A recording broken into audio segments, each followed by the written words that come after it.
اور یہی جو دور ہیں یعنی عباسی دور خلافت ہیں، اسی کو اسلام کا گولڈن ایج بھی کہا جاتا ہے۔ اس نے اپنے ایک اور بک خلق الانسان میں ہیومن باڈی کے جو مختلف پارٹس ہیں اس کے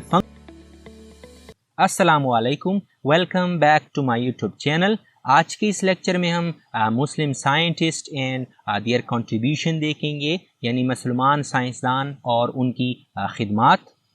تو مسلمان سائنسدانوں نے 8ویں صدی سے لے کر 15ویں صدی تک کا جو دور ہیں، اس میں مسلمان سائنسدانوں نے سائنس میں بہت ساری کنٹریبیوشن کی ہیں، سائنس میں بہت سارے خدمات سر انجام دیے ہیں، اور اسی دور میں بہت سارے مسلمان سائنسدانوں نے سائنس کے مختلف جو فیلڈز ہیں، بایولوجی ہو گئی، ایسے اور بھی جو سائنس کے فیلڈز ہیں،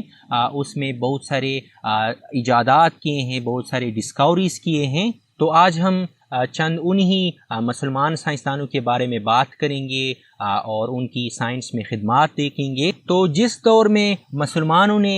سائنس میں بہت سارے ڈسکوریز کیے ہیں، اس کو سمجھنے کے لیے کہ وہ کون سا دور تھا، یعنی آج سے کتنے سال پہلے کی بات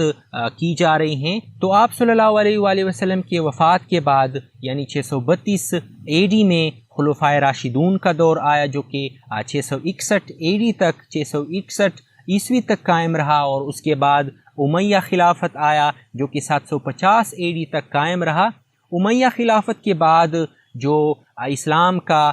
دور ہیں وہ عباسی خلافت کہلاتا ہے، جو کہ 750 AD سے لے کر 1258 AD تک تقریباً قائم رہی، اور یہی جو دور ہیں یعنی عباسی دور خلافت ہیں، اسی کو اسلام کا گولڈن ایج بھی کہا جاتا ہے، کیونکہ اسی دور میں مسلمانوں نے سائنس میں بہت سارے ڈسکوریز کیے، سائنس میں بہت سارے ایجادات کیے۔ اسی وجہ سے یہ جو عباسی دور خلافت ہیں اس کو اسلام کا گولڈن ایج بھی کہا جاتا ہے۔ اور اس وقت جو عباسی دور خلافت تھا وہ بغداد اس کا کیپٹل تھا، اور یہاں پر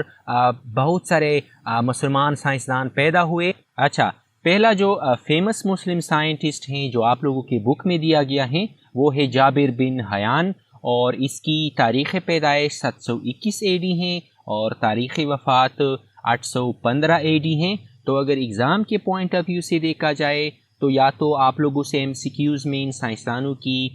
تاریخ پیدائش پوچھی جا سکتی ہیں، یا شارٹ کویسچنز میں ان سائنسدانوں کی آپ لوگوں سے جو فیمس بکس ہیں جو انہوں نے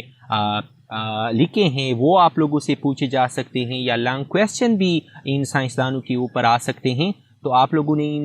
ان کو اچھی طرح سے پریپیئر کرنا ہے۔ تو پہلے ہم اس سائنسدان کی تھوڑی سی انٹروڈکشن دیکھتے ہیں، اور اس کے بعد اس کی جو سائنس میں کنٹریبیوشن ہے کہ جابر بن حیان نے سائنس میں کون سے خدمات سر انجام دیے ہیں وہ دیکھتے ہیں، اور لاسٹ میں ہم اس کی جو فیمس بکس ہیں وہ دیکھیں گے۔ اچھا، تو جابر بن حیان جو ہیں وہ ایران میں پیدا ہوا تھا، اور وہ میڈیسن پریکٹس کرنے کے لیے عراق گیا تھا، یعنی عراق میں اس نے میڈیسن کی تعلیم حاصل کی، یعنی علم طب کی تعلیم حاصل کی، اور اسی نے یہ جو ایکسپیریمنٹل کیمسٹری ہیں یہ انٹروڈیوس کی تھی۔ یعنی جابر بن حیان نے اس وقت کیمسٹری میں بہت سارے تجربات کیے تھے، بہت سارے ایکسپیریمنٹس کیے تھے، اور یہ جو آج ایواپوریشن، کرسٹلائزیشن وغیرہ کا جو آپ سنتے ہیں وہ پہلی بار جابر بن حیان نے انٹروڈیوس کیے تھے، اور اسی وجہ سے جابر بن حیان کو دا فادر آف ارلی کیمسٹری بھی کہا جا سکتا ہے۔ اور اس نے پلانٹس اور اینیملز پر بھی بہت سارے بکس لکھے تھے، اور ان میں مشہور جو ہیں وہ النباتات ہیں اور الحیوان ہیں۔ النباتات جو ہیں یہ اس نے پلانٹس کے اوپر لکھا تھا، اور الحیوان جو ہیں یہ اس نے اینیملز کے اوپر لکھا تھا۔ تو یہ جابر بن حیان کے دو مشہور بکس ہیں جو اس نے لکھے تھے۔ اور اس کے علاوہ جابر بن حیان ایک ایسٹرونومر بھی تھے، یعنی فلکیات دان بھی تھے، فارماسسٹ تھے یعنی دواساز بھی تھے، فزیشین تھے، فلاسفر تھے، اور انجینئر بھی تھے۔ تو یہ ساری جو صلاحیتیں ہیں یہ جابر بن حیان میں موجود تھے۔ اچھا، دوسرا جو فیمس مسلم سائنٹسٹ ہیں وہ ہے عبد الملک اسماعی۔ 740 AD کو یہ پیدا ہوا تھا، اور 828 AD کو یہ وفات پا گیا تھا۔ عبد الملک اسماعی بصرہ میں پیدا ہوئے تھے، یعنی یہ جو ملک شام ہے وہاں پر پیدا ہوئے تھے، اور اس کو اینیمل سائنس کا اسپیشلسٹ بھی کہا جاتا ہے، یعنی اینیملز کو اس نے اسٹڈی کیا تھا، اور اس نے اینیملز اور پلانٹس پر بہت سارے بکس لکھے تھے، اور ان میں فیمس بکس جو ہیں وہ ہیں الخیل جو کہ اس نے ہارسز کے اوپر لکھا تھا، الابیل جو ہیں وہ اس نے کیملز کے اوپر یعنی اونٹوں کے اوپر لکھا تھا، اور تھرڈ ون جو ہے وہ ہے الشاہ جو کہ اس نے شیپس کے اوپر لکھا تھا، اور چوتھا جو ہیں وہ ہے الواحوش جو کہ اس نے وائلڈ اینیملز کے اوپر لکھا تھا، یعنی جو جنگلی جانور ہوتے ہیں اس کے اوپر لکھا تھا۔ اس نے اپنے ایک اور بک خلق الانسان میں ہیومن باڈی کے جو مختلف پارٹس ہیں اس کے فنکشنز لکھے تھے۔ تو عبد الملک اسماعی ایک مسلمان سائنسدان گزرے ہیں، اور اس نے ہمیں اینیملز کو سمجھنے میں بہت مدد کی ہے۔ تیسرا and one of the most famous جو مسلمان سائنسدان ہے وہ ہے ابو علی سینا۔ آپ لوگوں نے اس کا نام ضرور سنا ہوگا، یہ ویسٹ میں یورپ میں بھی بہت ہی مشہور تھا، اور اس کی جو بکس تھے وہ یورپ کے کئی زبانوں میں ٹرانسلیٹ کیے گئے تھے۔ تو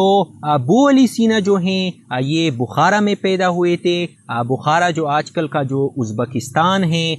یہ علاقہ ہیں، اور اس نے سائنس میں بہت سارے خدمات سر انجام دیے ہیں، اسپیشلی یہ جو میڈیسن کا فیلڈ ہے یعنی یہ جو طب کا فیلڈ ہے، اس میں ابو علی سینا نے بہت سارے خدمات سر انجام دیے ہیں، بہت ساری ڈسکوریز کیے ہیں، اور اسی وجہ سے ہی is honoured as the father of medicine, یعنی ابو علی سینا کو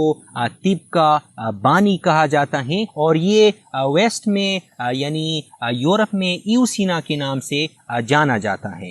اور ابو علی سینا میڈیسن کے علاوہ میتھمیٹکس یعنی ریاضی میں، ایسٹرونومی میں یعنی علم فلکیات میں، فزکس میں اور پیلیونٹالوجی میں بھی ماہر تھا، اور اس نے آئی یعنی آنکھ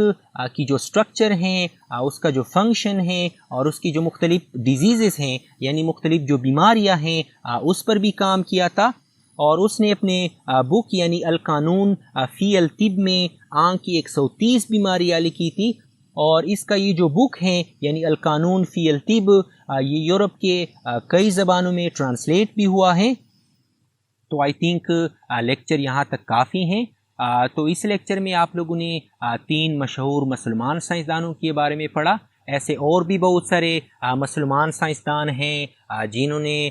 سائنس میں بہت سارے خدمات سر انجام دیے ہیں، لیکن یہ چونکہ آپ لوگوں کے بک میں دیے گئے ہیں، آپ لوگوں نے ایگزام کے پوائنٹ آف ویو سے اس کو تیار کرنا ہے، تو یہ آپ لوگوں کے لیے کافی ہیں یہ۔ تو چلیے نیکسٹ لیکچر میں ملتے ہیں۔